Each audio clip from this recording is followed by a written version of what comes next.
અત્યારના તો સિઝનની ખબર જ નથી પડતી. બપોર કડે ગરમી હોય છે અને સાંજ પડે એવી ઠંડક થઈ જાય છે, તો વળી કંઈક ભજીયા કે પકોડા કે એવું કંઈ ખાવાનું મન થઈ જાય છે. તો જેના માટે આજની રેસીપીમાં મેં બનાવ્યા છે ઠેચા પનીર વડા. તો ચલો જોઈ લઈએ રેસીપી. એના માટે આપણે એક પેન લઈ લઈશું. એમાં આપણે 2 ટેબલ સ્પૂન તેલ એડ કરવાનું છે. સાથે જ એમાં 10થી 15 નંગ આપણે લસણની કળી લીધી, જે મોટી સાઈઝની છે. તમે તમારા ટેસ્ટ મુજબ લઈ શકો છો. એને બરાબર સોતળી લેવાની છે આમાં. હવે આપણે આમાં 1 ટીસ્પૂન જીરું પણ એડ કરવાનું છે અને સતત ચલાવતા જ રહેવાનું છે તેલમાં. તમે જોઈ શકો સ્પોટ્સ આવવા માંડ્યા છે. હવે આપણે આમાં 100 ગ્રામ રફલી ચોપ કરેલા મરચાં એડ કરશું. તીખા મોવડા બે ભેગા લીધા છે મેં, મિક્સમાં 100 ગ્રામ છે. આને બી સતત આપણે સોતરતું જ રહેવાનું છે. તો તમે જોઈ શકો છો કે ઓલરેડી બધા મરચાં અને લસણમાં સ્પોટ્સ આવી જ ગયા છે. તો બસ આ સમયે આપણે રફલી ચોપ કરેલી કોથમરી એડ કરવાની છે. મેં 100 ગ્રામ કોથમરી લીધી છે. એ સતત આપણે ચલાવતા જ રહીશું જ્યાં સુધી કોથમરી થઈ જાય ત્યાં સુધી. આપણે ગેસ ઓફ કરી અને આપણા સ્વાદ અનુસાર મીઠું એડ કરશું અને મિક્સ કરી લઈશું. આને હવે ઠરવા દઈશું. ઠરે એટલે આપણે આને રફલી ખાયણી દસ્તામાં ખાંડી લેવાનું છે. તો હવે આપણું મિક્સર એકદમ ઠંડુ થઈ ગયું છે. તો હવે આપણે ખાયણી દસ્તામાં કાઢી અને રફલી ખાંડી લઈશું. અને મિક્સરમાં નથી વાટવાનું. તમે જોઈ શકો છો કે ખંડાઈ ગયું છે એકદમ રફલી.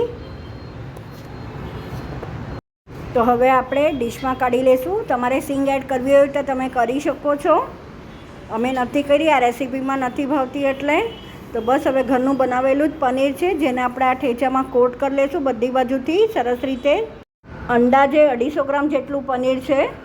થોડીક વાર લાગશે પણ થઈ જશે. તમે જોઈ શકો છો આવી રીતે આપણે બધા જ પનીરને કોટ કરી લેવાના છે. તો આપણા બધા પનીર કોટ થઈ ગયા છે. તો હવે આપણે આને ફ્રીઝરમાં મૂકી દઈશું. તો ખીરું બનાવવા માટે ચણાનો લોટ લઈ લીધો છે 1 કપ. સાથે આપણે એમાં 1.5 ટેબલ સ્પૂન કોર્નફ્લોર એડ કરશું. તમે ઇવન ચોખાનો લોટ પણ એડ કરી શકો. સ્વાદ અનુસાર મીઠું એડ કરશું. આપણે વડામાં યુઝ થાય એ ટાઈપનું ખીરું બનાવી લઈશું પાણી એડ કરીને. તો તમે જોઈ શકો છો આવું સરસ બેટર બનાવવાનું છે, જે પ્રોપર કોટ થાય વડાને એ ટાઈપનું. તો બસ હવે આપણે જે પનીર મૂક્યું છે ફ્રીઝમાં એ કાઢી લઈશું. હવે આપણે તેલ પણ ગરમ મૂકી દઈશું.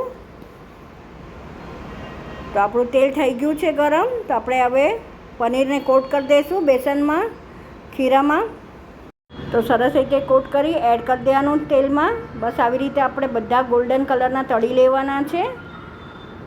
અને સાથે તમે જોઈ શકો બહુ જ સરસ ગોલ્ડન થયા છે ને ચડી બી ગયા છે, જરાય કચાશ નથી રહી અંદરથી.